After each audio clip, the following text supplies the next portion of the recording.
I'm going to go into brief about the mental process of death. In brief, we can learn it more in detail in the future.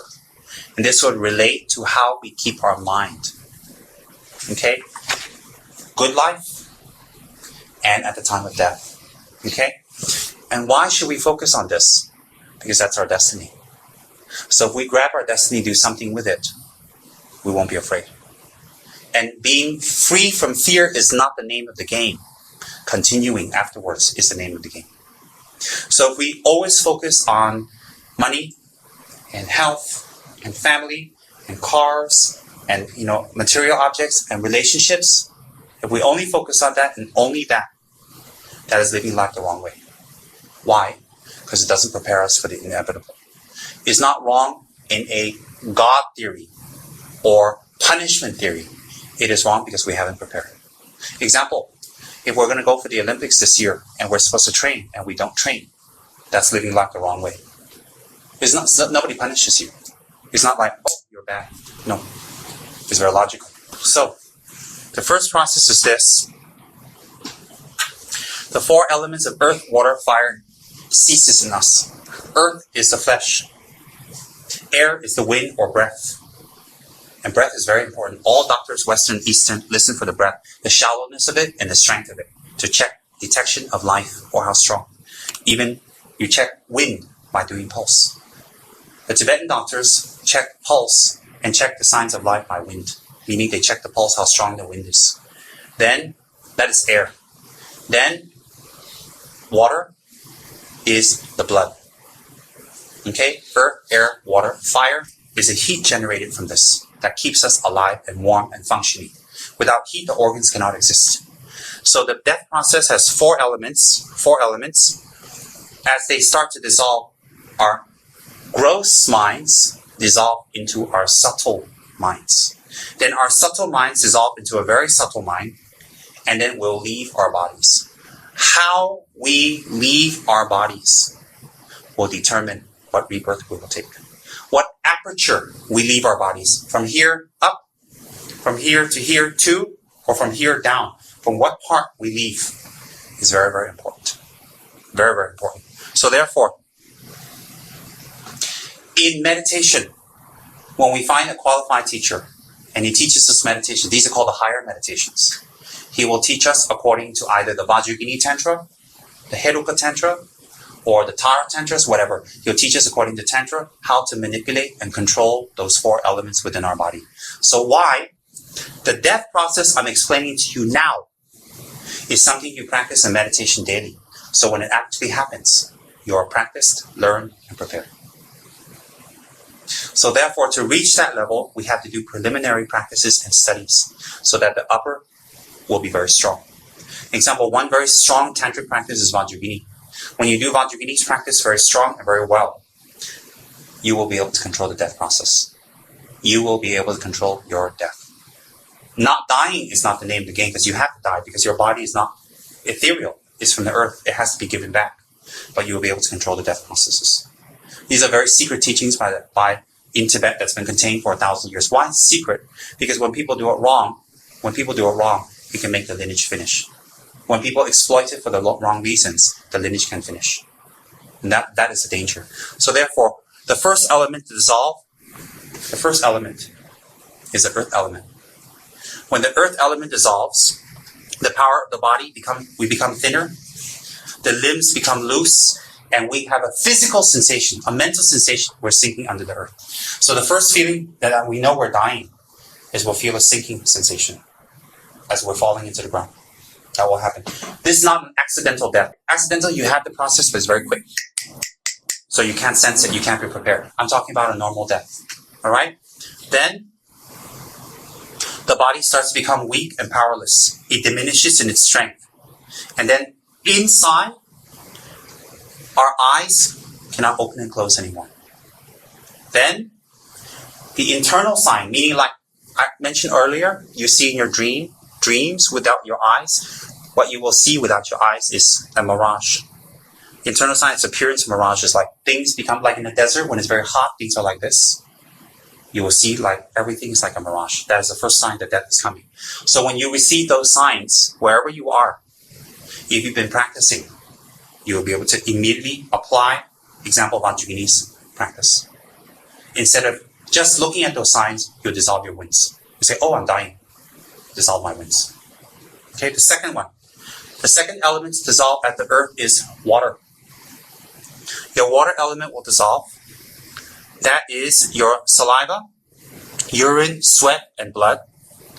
And the aggregates can no longer experience consciousness. And you'll start to lose, like, you don't know where you are. The basic feeling of pain, pleasure, and neutral feelings. You like people, you don't like people. You want your money, you don't want your money. You like the car, you don't like the car. Will lose. You'll start losing that feeling. And your ears will stop working. Also, internal ear power will go. It means you won't even hear the blood flow anymore in your ears. And the appearance you see inside, even your eyes are closed, is smoke. Like when a candle is burning and you snuff it out and there's a little smoke, you'll see that. That's the second sign. That's a sign that the water element has dissolved. Third sign is the fire element dissolves. The power to digest food or drink will be gone. You will not recognize people who are close and far to you anymore. Hence, that's why they say in Buddhism we should have equanimity. If we're attached to people who are close, it creates suffering for them and us at their death, in our death. If we're attached to people who are hateful or vengeful, it also creates difficulties for us. So therefore, the discrimination to know people who are close and far to us will be gone. So even if our mothers, our fathers, our brothers and sisters, our wife and husband, we won't know anymore. That will be at that point where the fire element dissolves. Then inhalation becomes weak and power of smell goes. Internal sign is you'll see sparks. What is that? It's actually your own body closing down. You'll see that inside of you. This is a normal death. The next one is air element will dissolve. The winds will stop moving. The winds will stop flowing. In Chinese medicine, we believe in 84,000 wind channels, or qi. Qi cannot be recognized or found medically, but it exists. Same thing in Tantra. In Tibetan Buddhism, qi is definitely recognized, but is used for meditation. Then, you cannot experience smoothness or roughness. So if you have a very nice cloth next to you, or you're laying on a very soft bed dying, you're an empress, or you're a beggar on the street sitting on a hard, cold cement, you won't be able to feel anymore. There's no difference at that point. You lose all that kind of feeling.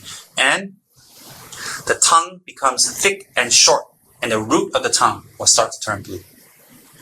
Internal signs is spluttering lights going out. The next one is very quick. The 5th to 8th signs of dissolution is very, very subtle. Very, very subtle. All your gross mind has dissolved. Now it's internal mind alone. The internal minds will go from seeing a clear, vacuous white light at the 5th stage. Many people around the world say, oh, I saw a white light. Oh, I saw a light that's very, very, very warm and inviting, and I feel like I'm in the womb. I feel safe. And they came back. Actually, no. They only went to part of the death stage. They didn't go all the way. So people who die and they come back, they will usually report to you a white, vacuous light. They say that's God or Buddha or their grandmother or whatever. And they feel very safe. And so they not knowing, not having studied and understand, they'll feel that that's it. It is not it. It is not it. What is that? It's our own mind we're seeing. After we finish that, we'll see a clear, vacuous red light. Then we'll see, finally, a dark light, a very thick darkness, as if everything's turned off. Last but not least, when all the winds have dissolved into our central channel, when it's dissolved. If we have predominantly anger, or attachments, or fear, then the wind will go down and leave our body through the lower apertures. If it's a neutral state, it will leave through the middling part of the body. If it's higher thoughts such as compassion, or remembering one's meditational deity, in this case, Avalokiteshvara, or remembering good deeds one has done, or one has a wish to continue doing good deeds, that in future lives will be used to benefit others solely, then it will lead to the upper aperture. When it leads to the upper aperture, one will take rebirth in the higher realms, such as a higher human form or a higher existence in human, where when you're born, you have very good thoughts immediately. You continue doing your work. If you practice the higher Buddhist teachings, when you're qualified, when your teacher passes you, when you practice, you will gain control of that process. And what I told you, it has much more detail. I'm just giving you a nutshell. You will gain control. When you gain control of that, you have lived a good life. You have loved life the right way. Why? You have lived life well, and you have prepared for your death. And by the way, you're also being compassionate to the people around you. Why is that? Because you also have prepared them. You don't create any fear in them that, hey, what's happened to them? What happened to my loved one that's passed away? You don't create any fear. So therefore, if you live life the right way, you don't simply just do things that you're good at and you're successful at. That's good for this life. But how much can we wear? How much can we eat? How many positions can we get? How much can we enjoy? We have to prepare for the time when we actually pass away. And that one, no one can do anything for us. You can have the Dalai Lama near you or the Pope near you praying and chanting, but if your whole life is not prepared already, you will not take good rebirth. If you can, that will contradict the law of cause and effect and the law of the universe. So therefore, at the time of death, for the person dying, if they don't know this procedure, it's very important we keep calm, we don't cry, we don't show any sorrow. You're thinking, that's monumental. Yes, it is, but out of love for them, if we keep still, it would disturb their minds less. If their minds get disturbed and they see us disturbed and they feel they cannot leave us behind, you would disrupt their mind. When you disrupt their mind, they will leave in a wrong way. So similarly, if in our lifetime we have been practicing, we have found our teacher, we have been practicing daily, and we have been preparing along with living, and there will be no fear. So at the time of death, for one who is not fully practiced but have been doing it, someone will say to you, oh, do you remember Avalokiteshvara? Do you remember the charity you did? Or do you remember the wonderful, wonderful, wonderful meditations you did so-and-so? You go, oh, immediately you're triggered. What will it trigger? Listen very carefully. The karma, where you're going to take rebirth next. Because at the time of death, you're looking for a new white and red cell to join. You're looking. Before you join that white and red cell, which type of white and red cell you will enter will be determined by your preordained karma. So if you've lived a life of killing or arrogance or hatred, then you will be predestined to take a rebirth between a white and red cell that will help you to act out those impulses, such as an animal. But to you, you won't see them as an animal. You will just see your birth mother, your birth father, and you will enter. You will not say, oh, that's an animal, that's a human, I won't go, I made a wrong turn. No, you won't see it like that. You will not see it. So therefore, if we take time away daily for business, for family, for activities, and every time we take time away from it and we do it, we can become better. We become better family people. We become better businessmen. We become better husbands. We become better wives. If we take our time away to examine and to change ourselves, that is investing in yourself and the people around you. If you really love the people around you, you will never hurt them. You will never embarrass them. You will never, ever bring tears to their eyes if you love them. If you don't love them, but you say you love them, then you will do things that bring tears to their eyes. But you have to remember, that will come back to you. It will definitely come back to you. So therefore, when will it come back to you? Either in this life or when the karma opens at the time of death. So therefore, when you die, if you're controlled, you don't have to be a Rinpoche or a monk to be controlled. No, definitely not. I know a wonderful lady doctor that I met that died a controlled death. I've met and I've seen. You don't have to be. Buddha's teachings is available for everyone. Now, if at the time of death we can, by meditation, leave our body and enter the bardo and enter the next life with control, we say in Tibetan, the best. If we cannot, if we have a qualified person near us to guide us, if not that, at least have good thoughts. So how to prepare for death, short and long term, starts right now. How to prepare for the actual death and living a good life starts right now. What is that? If you take time away for business and family and you get good at it, if you take some time away to invest in your death, you'll have a good death. If you invest no time in your death, how do you invest in death? By spiritual practice, spiritual knowledge. Making your time available for it. We have to think, don't I have enough money? Don't I have enough kids? Don't I have enough people? Don't I have enough friends? Don't I have enough travel? Don't I have enough of all that? Enough doesn't mean you stop, means I've had plenty. Now I need to really invest in myself. The bigger picture, the bigger way.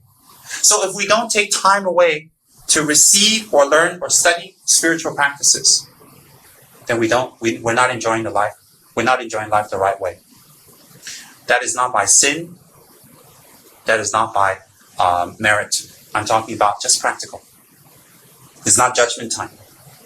So therefore, if we take time away from everything, from this to do this, from this to do this, from this to do this, from this to do that, if we take time away and hence we're good at what certain things we're doing, it means we have invested time in it. Similarly, we can have an excellent death, an excellent rebirth, if we take time away from it and we invest in it. So therefore, how? If we take time away for our spiritual practice, combined with everything else we do, you will see results. How? When you see your mind starts to transform. I didn't say your lifestyle change. Do not get me wrong. When you see your mind start to transform and let go of many things that's been bothering you, and vice versa, or many things that you like and you're attached to, or you're grasping at, when you see your mind start to let go, then you know you're preparing. Your death preparation is very good. Because that's what you're going to have to do at death. Everything you do during your daily practice, spiritual practice, is what you need to do at the time of death. So if you think you can let go and do everything at the time of death, yes, you have to let go by the power of death. You have to let go of everything at the time of death. But willingly or not willingly, knowingly or not knowingly, happily or not happily, or peacefully or not peacefully, is the key. Is definitely the key. So therefore, we have enough food. We have enough cars. We have enough house. We have enough business. Why don't we be really good to ourselves now and take time out and invest in our spiritual practice? Let's do more than just giving some money away to the poor. Let's do more than just having a statue and putting butter lamps or candles in it. We don't know what we're praying to. I've come across people many times that they came across a monk or somebody or a friend that gave them a picture or a statue, and they've been praying for that statue and picture for 10, 15, 20, 30, 100 years. You ask them what it is, they say, I don't know. It could be a stylized picture of my mother, my grandmother. You've been praying. What's that going to help you? You don't know. It could be my grandfather in Tibetan clothes, and they paint it in the Tanga form, and you're praying to my grandfather. That's not going to help you.